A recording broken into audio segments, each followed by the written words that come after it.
الصلاۃ، فرمایا اپنے گھر والوں کو نماز کا حکم دو۔ اس گھر میں نحوست ہوتی ہے جس گھر میں بے نمازی ہوتے ہیں۔ اس لیے آج ہم یہاں سے عزم کر کے جانا ہے کہ آج کے بعد ہم نماز نہیں چھوڑیں گے انشاءاللہ۔ اتنے زور سے کہو کہ شیطان کا کلیجہ پھٹ جائے۔ اللہ ہماری اس انشاءاللہ کو قبول کرے۔ اللہ ہم کو پنجگانہ سجدے کی توفیق دے۔ کتنا بد نصیب ہے شخص کہ جس کی پیشانی اس کی حضور جھکتی نہیں ہے، سارا دن کبھی کسی کو سیلوٹ کرتا ہے، کبھی کسی کو سیلوٹ کرتا ہے، کہتا ہے میرے اس سے بھی تعلق ہونے چاہیے، اس سے بھی واسطہ ہونا چاہیے، اس سے بھی رابطہ ہونا چاہیے، کبھی دنیا میں کام پڑ جاتا ہے اس سے بھی تعلق رہنا چاہیے میرا۔ کہاں کہاں صبح سے لے کر شام تک سلوٹ مارتا ہے، ایک اللہ کے حضور نہیں جھکا جاتا۔ اقبال علیہ رحمہ کہتے ہیں ایک سجدہ جسے تو گراں سمجھتا ہے، ہزار سجدے سے آدمی کو دیتا ہے نجات۔ آؤ اللہ کے حضور بندگی کا سر جھکائیں۔ تو یہ کتنی عبرتناک جو ہے اور کس قدر جو ہے وہ فکر انگیز حدیث ہے۔ وَقَانَ يَوْمَ الْقِيَامَةِ مَعَ قَارُونَ وَفِرْعَوْنَ وَحَامَانَ وَأُبَيِّ بْنِ أَبِي خَلْف، وہ شخص ان بد نصیب لوگوں کے ساتھ کھڑا ہوگا جس کو نماز کی توفیق نہیں ہے۔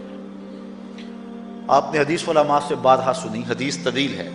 آقا کریم معراج کی رات گئے تو وہاں مختلف لوگوں کو مختلف عذابوں میں مبتلا دیکھا۔ کسی کی انتڑیاں کٹ کٹ کے گر رہی تھی، کسی کا منہ چیرا جا رہا تھا، کسی کی زبان لوہے کی کینچیوں سے کاٹی جا رہی تھی، کسی پر کھولتا ہوا پانی ڈالا جا رہا تھا، کوئی جو ہے وہ سرانڈ والا گوشت کھا رہا تھا، کسی کے جسم میں لوہے کی میخیں ٹھونکی جا رہی تھی۔ لیکن ایک قوم کو حضور نے دیکھا، ایک بھاری پتھر سے ان کا سر کچلا جاتا ہے اور پتھر کے واپس آنے تک دوبارہ صحیح ہو جاتا ہے، پھر کچلا جاتا ہے۔ تو حضرت جبریل امین سے حضور نے فرمایا کہ یہ کون لوگ ہیں؟ یا جبریلو من ہاؤلائے، یہ لوگ کون ہیں کہ ان کے سر پتھروں سے کچلے جا رہے ہیں؟ قال ہاؤلائے الذین تثاقلت رؤوسہم عن الصلاۃ المکتوبہ، کہا یہ وہ بد نصیب لوگ ہیں کہ فرض نمازوں سے جن کے سر بوجھل رہتے تھے، نماز پنجگانہ فرض بھی نہیں پڑھا کرتے تھے، یہ وہ بد نصیب ہیں، آج ان کے سر کوٹے جا رہے ہیں۔ یہ تھوڑی سی زندگی ہے، تھوڑی سی زندگی ہے، 60-70 سال بڑی زندگی ہو وہ مگر نصیب ہو جائے تو پتہ نہیں ہے کہ کل ہمارا آنے والا کہاں ہے۔ کتنا غافل اور بد نصیب ہے وہ شخص کہ جس کو سجدہ نصیب نہیں ہے۔ سجدہ تو بندگی کا نام ہے۔ زندگی آمد برائے بندگی، زندگی بے بندگی شرمندگی۔ بندہ تو ہے ہی بندگی میں۔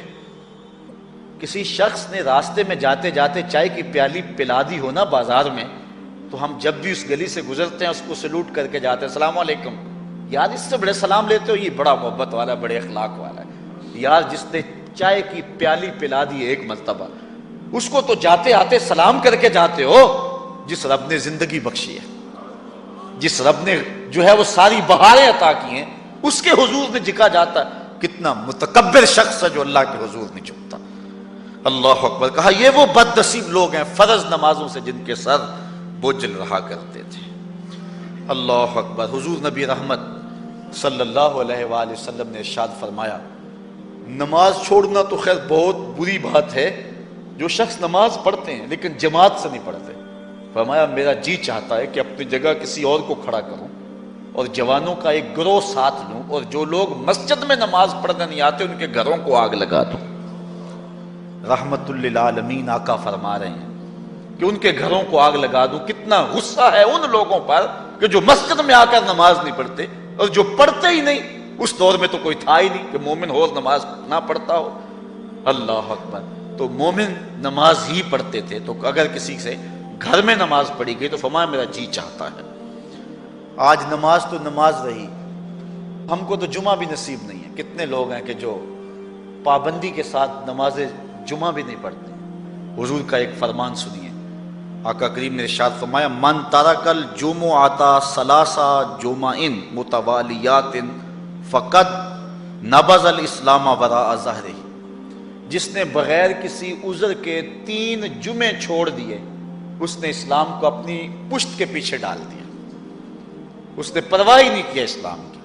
اور ایک حدیث کے لفظ ہیں من ترک ثلاث جمعات من غیر عذر کتب من المنافقین، جس نے بغیر کسی عذر کے 3 جمعے چھوڑ دیے اس کا نام منافقوں کی فہرست میں لکھ دیا جاتا۔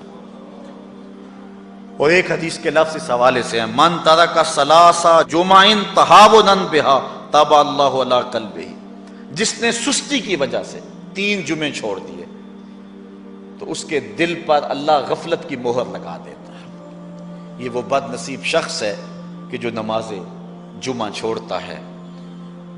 حضرت ابن حجر نے الزواجر کے اندر ایک روایت لکھی ہے، وہ فرماتے ہیں جو شخص نماز ترک کرتا ہے اس کو بہت ساری رسوائیاں ہیں۔ وقت اتنا طویل نہیں ہے کہ ایک ایک چیز کو تفصیل سے بیان کروں۔ وہ کہتے ہیں پہلی بات تو یہ ہے کہ اس کی عمر میں برکت اٹھا لی جاتی، دوسری بات اس کے چہرے سے صالحین کا نور اتار لیا جاتا، تیسری بات وہ کوئی بھی عمل کرے اس کا ثواب نہیں ملتا اس کو، یہ دنیا پر اس کو سزائیں ہیں۔ چوتھی سزا دنیا پر اس کو یہ ملتی ہے اس کی دعائیں قبول نہیں ہوتی، اور 5ویں سزا اس کے لیے یہ ہے کہ اس کے لیے جو نیک لوگ دعا کرتے ہیں ان دعاؤں کا حصہ اسے نہیں ملتا۔ مومن نیک سحری وقت اٹھ کے دعا مانگتے اللہ پوری امت پر کرم کر دے، تو یہ بھی امت میں شامل ہے، دعا اللہ والے کی تو قبول ہوئی لیکن اس کا حصہ نکال دیا گیا، اس کا حصہ نیک لوگوں کی دعاؤں سے نکال دیا گیا۔ اور جب وہ مرنے لگتا ہے نزا کے وقت 3 اس کو سزائیں ملتی، ایک تو بھوکا مرتا ہے، دوسرا پیاسا مرتا ہے، تیسرا ذلیل ہو کے مرتا ہے۔ اور قبر کے اندر اس کو 3 سزائیں ہیں۔ حضرت امام ابن حجر کہتے ہیں ایک تو اس کی قبر تنگ کر دی جائے گی حتیٰ کہ ادھر والی پسلیاں ادھر اور ادھر والی پسلیاں ادھر، دوسرا اس کی قبر میں آگ ڈالی جائے گی، جو اللہ کی حضور نہیں جھکتا اس کی قبر اس لائق ہے کہ اس میں آگ ڈالی جائے، اور تیسری اس کے اوپر ایک اژدہا مسلط کر دیا جائے گا جس کا نام ہے شجاع الاقرع، اور جب وہ ڈنگ مارے گا تو 70 گز تک وہ شخص زمین میں دنس جائے گا اور وہ مسلسل یہ ڈنگ مارتا رہے گا۔ اور کہا کہ 3 سزائیں اس کو حشر میں پہنچیں گی، ایک تو اس کا حساب سختی سے لیا جائے گا، اور جس کا حساب سختی سے لیا گیا وہ بچ پائے گا، حساب سے بچے گا وہ جس سے اللہ صرف نظر کرے گا۔ اللہ اکبر۔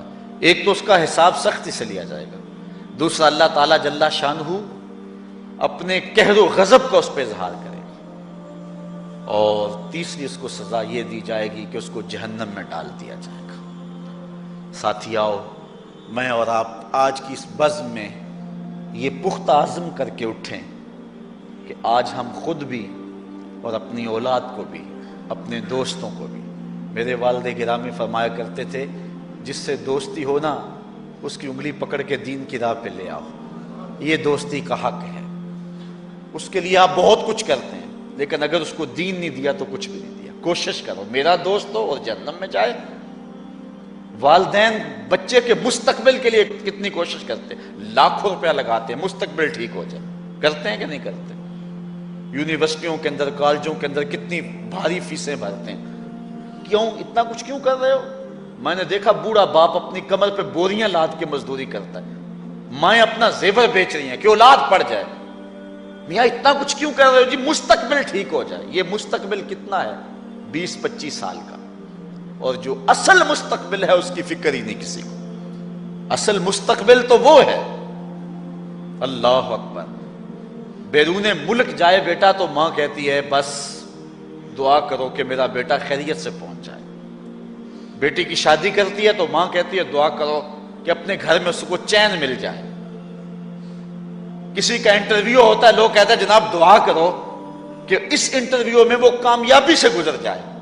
میں کہتا ہوں جب قبر میں اترتا ہے پھر کسی نے آ کر کبھی نہیں کہا کہ دعا کرو مشکل گھڑی آ گئی ہے خیریت سے گزر جائے۔ اصل امتحان تو یہ ہے، اگر اس امتحان سے گزر گیا تو کامیابی اور بامرادی۔ یہ تھوڑا سا مستقبل دنیا کا، اس کے لیے ہم کتنے پیسے لگا دیتے ہیں، سب کچھ اولاد کو آتا ہے، ہر شے فر فر پڑھتے اور بولتے ہیں، دعائے قنوت بھی نہیں آتی ہوتی. تو ہم اپنی اولاد کے لیے دین کا تحفہ اس کو کبھی نہ چھوڑیں. اللہ اکبر. کوشش کریں، محنت کریں. حضور نبی رحمت صلی اللہ علیہ وآلہ وسلم نے ان بد عمل واعظین کی بات بھی کی ہے کہ جو لوگوں کو نیکی کا حکم دیتے ہیں اور خود اس پہ عمل نہیں کرتے. آج ہمارے کچھ واعظین لوگوں کو تو واعظ و تلقین اور نصیحت کرتے ہیں اور خود نماز میں سخت سستی کا ارتکاب کرتے ہیں، اور جس سے قوم کے اندر نماز میں سستی عملاً پیدا ہو جاتی ہے. کوئی عرس کی تقریب ہو، کوئی محفل نعت ہو، کوئی جلسہ ہو، کوئی شادی کی تقریب ہو، نماز کے وقت کا پورا پورا خیال رکھا کریں اور اس بات کا لحاظ رکھا کریں. بلکہ ہمارے ہاں ایک عجیب سا فیشن ہے اور عجیب سی بات ہے، میں بڑا حیران ہوا کرتا ہوں کہ عشاء کے بعد جب جلسے ہوتے ہیں نا ہمارے مساجد کے اندر، تو مغرب سے اعلان شروع ہو جاتا ہے آج رات فلاں صاحب خطاب فرمائیں گے، اور پھر جب نماز عشاء ہوتی ہے تو ہمارا نقیب محفل کھولتا ہے لاؤڈ سپیکر اور وہ اعلان کرتا ہے حضرات جماعت ہو چکی ہے، اب مسجد میں آ جائیں. یعنی یہ نماز کو ہلکا کرنے والی بات ہے. ان کو کہا جا رہا ہے کہ بلکہ بعض تو کہہ دیتے ہیں جس کا تمہیں ڈر تھا وہ گزر گئی ہے، اب آ جاؤ. کیا لینا ہے جلسے میں آ کر اگر نماز ہی نہیں پڑھنی ہے تو؟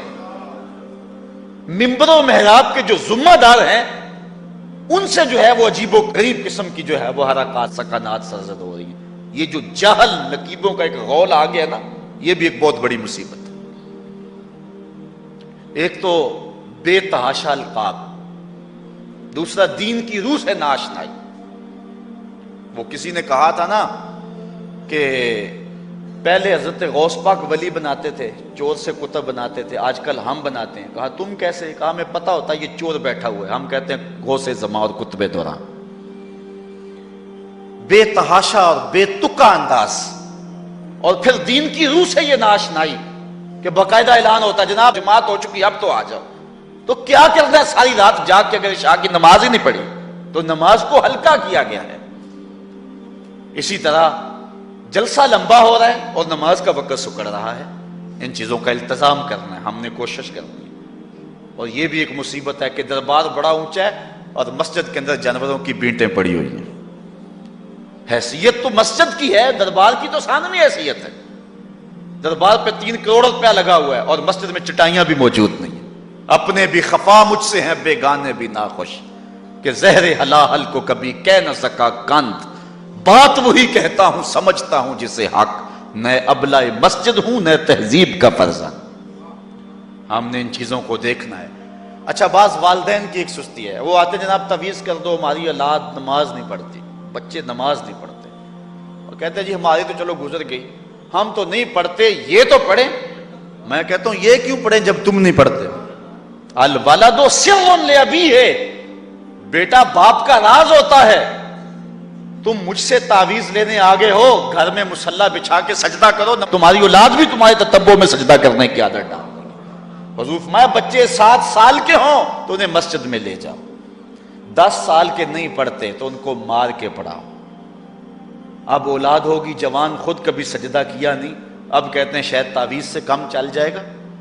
جو تعویذ اللہ کے رسول نے تمہیں دیا تھا کہ 7 سال کے ہوں تو پکڑ کے انگلی مسجد کا راستہ دکھاؤ، 10 سال کے ہو جائیں تو مار کے پڑھاؤ، ان کے سینے میں اللہ کا خوف داخل کرو، ان کو قرآن کی تلاوت سکھاؤ. علموا اولادکم 3 خصال، اپنی اولاد کو 3 چیزیں سکھاؤ.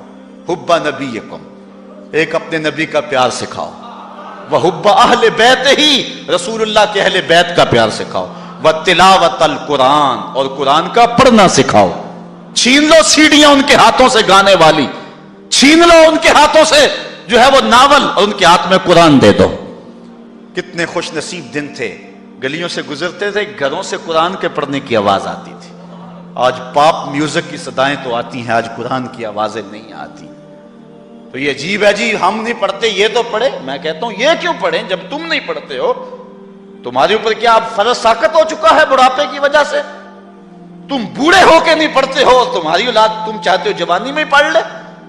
تم خود اللہ کے حضور سجدہ کرو، اور پھر دیکھنا تمہارے تتبع میں، تمہاری اتباع میں تمہاری اولاد بھی تمہاری پیچھے پیچھے ہوگی۔ اللہ اکبر۔ صاحب اس عنوان سے کہنے کے لیے بہت کچھ ہے۔ اللہ تعالیٰ جل شانہ اپنی رحمتیں عطا فرمائے۔ اعلیٰ حضرت سے دو لوگوں نے فتویٰ پوچھا۔ بریلی کا ایک محلہ ہے، محلہ ذخیرہ، اس میں ہادی اسد اور قرب محمد نامی لوگوں نے تنظیم بنائی نماز کی دعوت کے لیے۔ کچھ لوگ ان کی بات کو نہ سنتے، اعلیٰ حضرت سے استفتاء کیا، فتاوی رضویہ کے اندر موجود ہے کہ ہم نماز کی دعوت دیتے ہیں، کچھ لوگ اس کے باوجود نہیں آتے، تو حکم شرعی کیا ہے؟ تو اعلیٰ حضرت فرماتے ہیں کہ پہلے تو نرمی سے انہیں سمجھائیں، آؤ نماز کی طرف۔ نہیں مانتے، مؤثر لوگ ڈالیں جو ان کو کہیں۔ یہ تھے ہمارے کرنے والے کام۔ ہم کن جھگڑوں میں پڑے ہوئے؟ مؤثر معاشرے کے لوگ تلاش کریں اور ان کو سمجھائیں، جن کی وہ مانتے ہیں، ٹالتے نہیں، ان سے سمجھائیں ان کو۔ اور فرماتے ہیں اگر ان کے سمجھانے سے بھی نہیں سمجھتے تو فرمایا فتویٰ پھر یہ ہے، ان سے بائیکاٹ کر دیں، ان سے ترک کلام کر دیں، ان سے گفتگو چھوڑ دیں۔ ہم نے تو کبھی بیٹوں سے نہیں چھوڑی گفتگو، بیوی بے نماز ہو ہم ہر شے بیوی سے منوا لیتے ہیں۔ کبھی کہا تیرے ہاتھ کی پکی روٹی نہیں کھاؤں گا اگر تو نماز نہیں پڑھتی؟ کبھی بیٹا کہے امی تو نماز نہیں پڑھتی، میں تیرے ہاتھ کی روٹی نہیں کھاؤں گا؟ جو ماں بیٹے کے لیے سب کچھ کرتی ہے، کتنے دکھ جھیلتی ہے، کسی کے گھر کے برتن مانجنے پڑے وہ بھی مانجتی ہے، کیا بیٹے کی خواہش پہ نماز نہیں شروع کر دے گی؟ جب عادت ڈالے گی تو پھر اللہ دل میں بھی وہ محبت ڈال دے گا۔ کیونکہ ہمارا تو اتنا ہی کام ہے نا۔ حضرت بایزید بسطامی نے یہی کیا تھا نا۔ حضرت بایزید بسطامی علیہ رحمہ بسطام کے لوگوں کی تربیت کر رہے ہیں، کسی محلے کے کونے میں آ کر ایک فاحشہ عورت بیٹھ گئی، لوگوں کا دین ایمان اجاڑنے لگی۔ کسی نے کہا بایزید تیرا شہر لٹ رہا ہے، جس کو تو اشکوں سے سیراب کیا تھا اور سجدہ ہائے سحرگاہی سے جس شہر کو نور بخشا تھا، تیرا شہر لٹ رہا ہے۔ کہا کیا ماجرا ہوا؟ لوگوں نے کہانی سنائی۔ بایزید بسطامی صبح مصلی اٹھایا اور جا کے اس فاحشہ عورت کے دروازے پہ مصلی بچھا لیا۔ اب جو بھی گاہک آتا بایزید بسطامی کو بیٹھا ہوا دیکھ کے راستہ بدل لیتا۔ اس نے انتظار کیا، رات کے اندھیرے گہرے ہو گئے، آج کوئی گاہک ہی نہیں آیا۔ اس نے کھڑکی سے جھانک کر کے دیکھا ایک بوڑھا بابا بیٹھا ہوا ہے، ہاتھ میں تسبیح ہے، مصلی بچھایا ہوا ہے۔ نیچے اتر کر کے کہا بابا اللہ کو یاد کرنے کے لیے اور تھوڑی جگہ ہیں، تجھے میرے گھر کی گلی ہی ملی، میرا راستہ روک لیا؟ بابا کہنے لگا کیا مسئلہ ہے تجھے؟ کہا میرے گاہک رکے ہوئے ہیں۔ کہا آج میں تیرا گاہک ہوں، بتا تیری رات کی قیمت کتنی ہے؟ اللہ اکبر۔ حضرت بایزید بسطامی نے قیمت طے کی، اس کے گھر کی جب چھت چڑھنے لگے نا سیڑھیاں، لوگ دیکھ رہے تھے۔ کہا مالک اگر بایزید بھی اجڑ گیا تو روشنی کہاں سے لیں گے؟ بایزید بھی ایک فاحشہ عورت کے کوٹھے پہ چڑھ رہا ہے، اگر یہ بھی چراغ بجھ گیا تو زمانے کو اجالا کہاں سے ملے گا؟ لیکن قدرت کو کچھ اور ہی منظور تھا۔ اس سے کہا مصلی بچھا لے، جو میں کرتا جاؤں وہ کرتے جانا۔ پہلے وضو کیا، اس نے بھی کیا، پھر مصلی پہ آئے، وہ بھی پیچھے کھڑی ہو گئی۔ پھر بایزید قیام کیا، اس نے بھی قیام کیا۔ پھر رکوع میں گئے، وہ بھی رکوع، قوما وہ بھی قومیں۔ جب سجدے میں حضرت بایزید گئے، وہ بھی سجدے میں، تو بایزید رو پڑے۔ کہا مالک بایزید کا اتنا ہی کام تھا کہ اس کا سر تیری چوکھٹ تک جھکا دے۔ مالک یہاں تک لانا میرا کام تھا، دل کی دنیا بدلنا اب تیرا کام ہے۔ جب وہ سجدے میں جا رہی تھی تو فحشہ تھی، جب سر اٹھایا وقت کی ولیہ بن چکے تھے۔ ایک بزرگ کہتے ہیں میں بازار کے کنارے جا رہا تھا، ایک شرابی گرا ہوا تھا اور گندے پانی سے اس کا منہ گندا ہو رہا تھا۔ میرے دل میں رحم آیا، ایک انسان ہے